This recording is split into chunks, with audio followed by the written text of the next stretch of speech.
উনি দুবাইয়ে থাকেন, ওখান থেকে এসেছেন। ওনার বায়োল্যাটারাল ভ্যারিকোসিল, এবং ভ্যারিকোসিল লেফট সাইডে গ্রেড 4, রাইট সাইডে গ্রেড 3, এবং ওনার ড্রাগিং সেন্সেশন নিয়ে এসেছেন। এবং মাঝে মাঝে উনি যখন দাঁড়িয়ে থাকেন তখন অসহ্য যন্ত্রণা হয় ওনার ভাষ্য অনুযায়ী।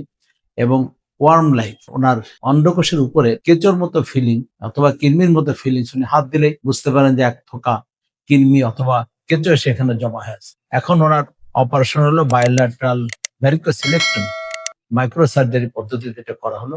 এবং আশা করি ইনশাআল্লাহ ওনার যে অসুবিধা ছিল অসুবিধা দূর হয়ে যাবে এবং উনি ভালোভাবে চলাফেরা করতে পারবেন।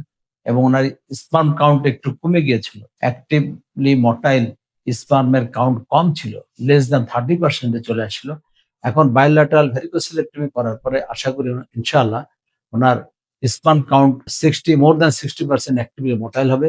এবং উনি যে একটু সাব ফার্টিলিটিতে ভুগতেছিলেন ওইটা ওনার দূর হয়ে যাবে। আমার এই রোগী যে কষ্ট ছিল, এই কষ্ট আশা করি চলে যাবে এবং উনি ভালোভাবেই স্বাচ্ছন্দ্যে জীবন পার করতে পারবেন।